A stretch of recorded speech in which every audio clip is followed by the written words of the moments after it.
Hello guys, welcome back our study channel Edu Learn. आज हम लोग करने जा रहे हैं क्लास 8 एट ग्रेड अभ्यास पुस्तिका सोशल साइंस के चैप्टर 5 हमारे राष्ट्रीय लक्ष्य।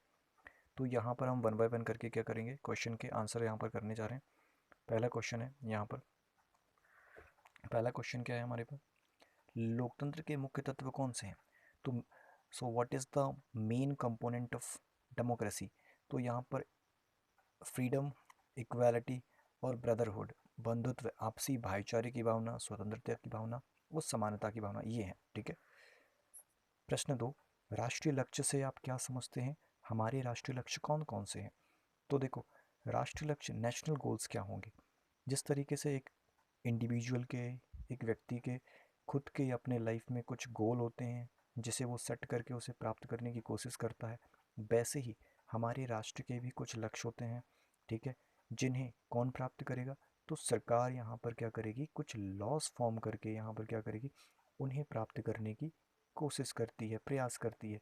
तो हमारे कुछ नेशनल गोल्स हैं, डेमोक्रेसी, लोकतंत्र, सेक्युलरिज्म, पंथ निरपेक्षता, राष्ट्रीय एकता, नेशनल यूनिटी, फ्रीडम या इंडिपेंडेंस, इक्वालिटी, सामाजिक सद्भावना, social harmony, international peace and cooperation establish करना, इसके हमारे राष्ट्रीय लक्ष्य हैं। तो इस यहाँ पर लिख दीजिएगा। प्रश्न 3, लोकतंत्र की क्या कैरेक्टरिस्टिक हैं, विशेषताएं हैं, बताना है। तो यहाँ पर तीन चार विशेषताएं बता सकते हैं। सामाजिक, आर्थिक और राजनीतिक समानता का होना। तो हमारे लोकतंत्र की प्रमुख विशेषता है कि हमारे यहाँ पर समान आर्थिक समानता है, सामाजिक समानता है, राजनीतिक समानता है। किस तरीके से प्रत्येक व्यक्ति को राजनीतिक प्रक्रिया में भाग लेने की यहाँ पर पूरी आज़ादी होती है, समानता होती है। ठीक है, वह भाग ले सकता है। इस तरीके से राजनीतिक समानता। सामाजिक समानता कैसे, प्रत्येक व्यक्ति जो चाहे वह जो भी पेशा करना चाहे, जो भी धंधा करना चाहे वो कर सकता है, समानता है। स्वतंत्रता, ये लोकतंत्र की जो प्रमुख यहाँ पर शक्ति है, स्वतंत्रता। यहाँ पर हमारे इंडियन सिटीजन्स को 6-7 प्रकार की यहाँ पर स्वतंत्रताएँ दी गई हैं। 6-7 प्रकार की स्वतंत्रताएँ यहाँ पर प्रदान की गई हैं, जिसके अंतर्गत यहाँ पर अभिव्यक्ति की स्वतंत्रता, समाचार पत्र प्रकाशन की स्वतंत्रता, अपने विचार रखने की स्वतंत्रता, सरकार की आलोचना करने की स्वतंत्रता, समुदाय बनाने की स्वतंत्रता, इस तरीके से स्वतंत्रताएँ दी गई हैं। नागरिकों के अधिकारों और स्वतंत्रताओं की सुरक्षा है। देखो, डेमोक्रेसी, लोकतंत्र की एक प्रमुख विशेषता क्या है कि मानव के अधिकार और स्वतंत्रताएं यहाँ पर सुरक्षित रहती हैं। क्यों क्यों वही रहती हैं, क्योंकि पता होना चाहिए कि नागरिक क्या करते हैं। जनता यहाँ पर सरकार को स्वयं चुनती है और जनता जो के प्रति सरकार यहाँ पर रिस्पॉन्सिबल होती है। इस वजह से सरकार भी यहाँ निश्चित कार्यकाल के लिए चुनी जाती है और सरकार भी फिर इनके अधिकारों और स्वतंत्रताओं को वायलेट करने की ज़रूरत नहीं करती। चौथा है उदारवादी सरकार। हमारे यहाँ पर जो लोकतंत्र की प्रमुख विशेषता है कि यहाँ पर लिबरल गवर्नमेंट है, उदारवादी सरकार है। राइट। इस देश की बदलती परिस्थितियों के अनुसार क्या होता है कि उदारवादी सरकार होने से कि यहाँ की जो सोशल, इकोनॉमिकल, पॉलिटिकल जो कंडीशंस हैं वो भी सुधार होने की, उनमें सुधार होने की संभावनाएं होती हैं। ठीक है। तो ये आप लिख सकते हैं विशेषताएं। कुछ और भी विशेषताएं होती हैं, इतना काफ़ी है। प्रश्न 4, एक नागरिक के रूप में किस प्रकार की हमें स्वतंत्रताएं दी गई हैं।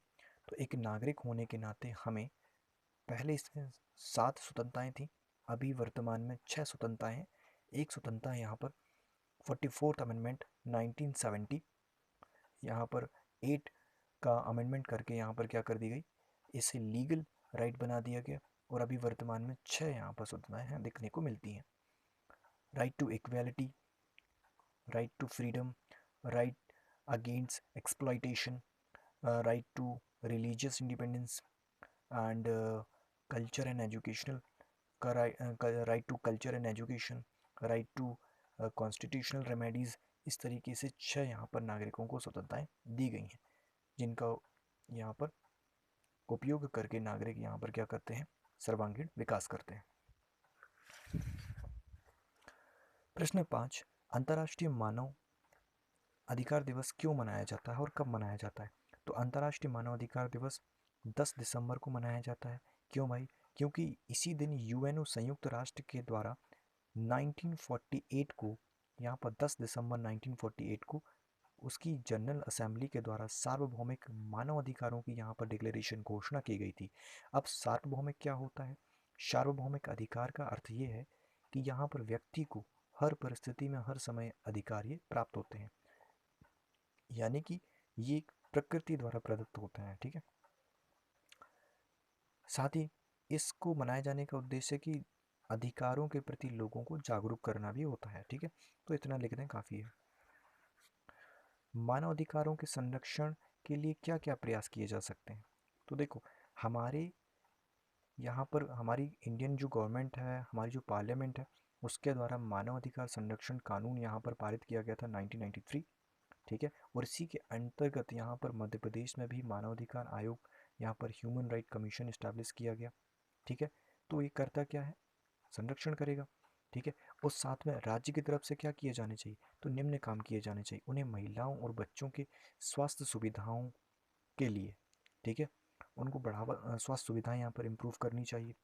ठीक है, शिक्षा का प्रचार प्रसार करके, आधार यहाँ पर ये सब करके, और साथ ही किसानों को कुछ सब्सिडी या जो टैक्स छूट दे करके यहाँ पर क्या कर सकते हैं? अधिकार को संरक्षण कर सकते हैं। गरीबों के लिए मुफ्त कानूनी सहायता देकर आप क्या कर सकते हैं? मतलब सरकार क्या करेगी? अधिकारों के संरक्षण यहाँ पर करने का प्रयास करेगी। ठीक है, तो इतना काफ़ी है। यहाँ पर यहाँ से इतना लिख दीजिएगा, और ये वाला जो बीच वाला पोर्शन है यहाँ पर ना भी लिखें तो चल जाएगा, लेकिन यहाँ पर ये लिखना जरूरी है।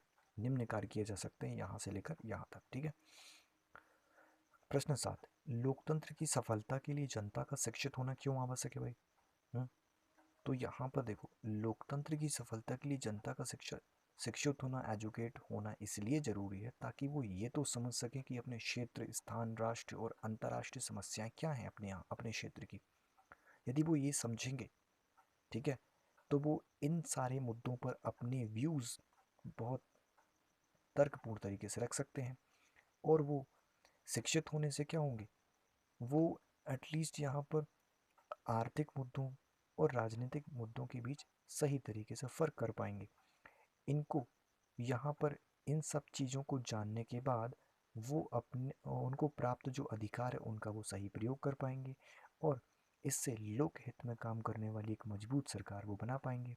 राइट, तो ये जो हैं इस तरीके से हम कह सकते हैं कि इसलिए बोला जाता है कि उन लोगों का शिक्षित होना लोकतंत्र की सफलता के लिए बहुत ही आवश्यक है। ठीक है, तो इस तरीके से आप यहाँ लिख सकते हैं। ठीक है,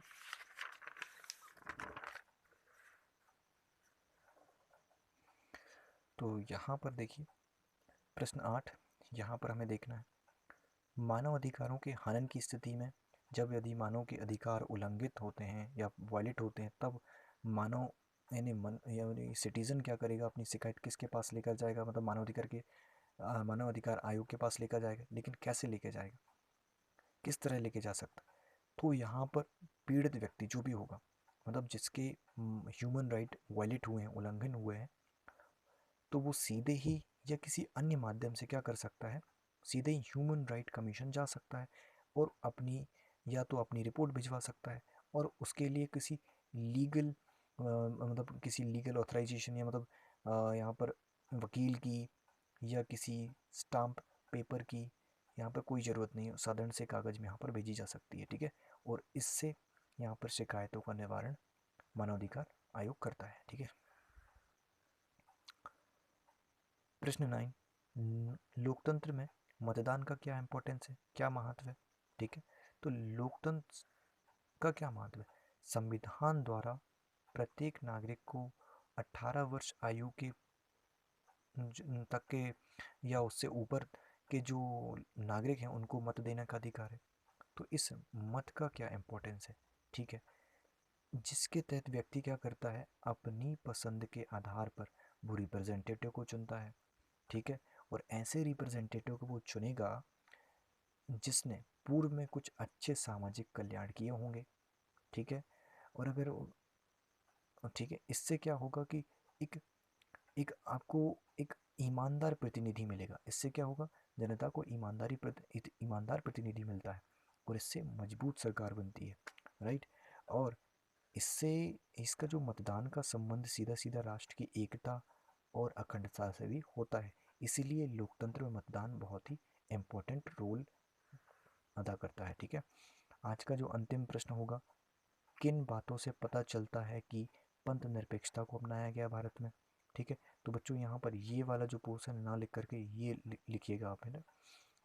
प्रत्येक नागरिक को किसी भी धर्म को अपनाने का अधिकार दिया गया है, उसे पूरी आज़ादी है। किसी भी देवता के किसी भी रूप को, चाहे वो मूर्ति को अपनाना चाहे, किसी भी रूप को अपनाना चाहे, वो अपना सकता है, उसकी पूजा कर सकता है। ठीक है, उसे पूरी आज़ादी, उसे किसी आधार पर नहीं रोका जाएगा। ठीक है, लेकिन यहाँ पर ठीक है, यहाँ पर अगर देश की अव्यवस्था होती है तब यहाँ पर कुछ प्रतिबंध लगाए जा सकते हैं। ठीक है, अपने धर्म के अनुसार शिक्षण संस्थानों की स्थापना कर सकता है, यानी कि अगर मुस्लिम व्यक्ति है तो मुस्लिम शिक्षण संस्थानों की स्थापना कर सकता है, क्रिश्चियन है तो क्रिश्चियन शिक्षण संस्थानों की स्थापना कर सकता है, चर्च जो, ठीक है।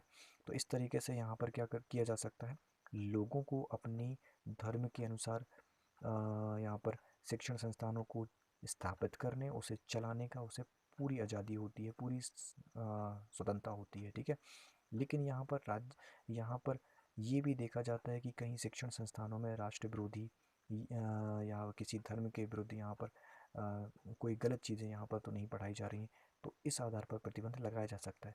अदरवाइज़ यहाँ पर उसे पूरी स्वतंत्रता होती है। तो धन्यवाद बच्चों, यहाँ पर अगर आपको पसंद आया तो लाइक करिए, सब्सक्राइब करिए एंड शेयर करिए। धन्यवाद।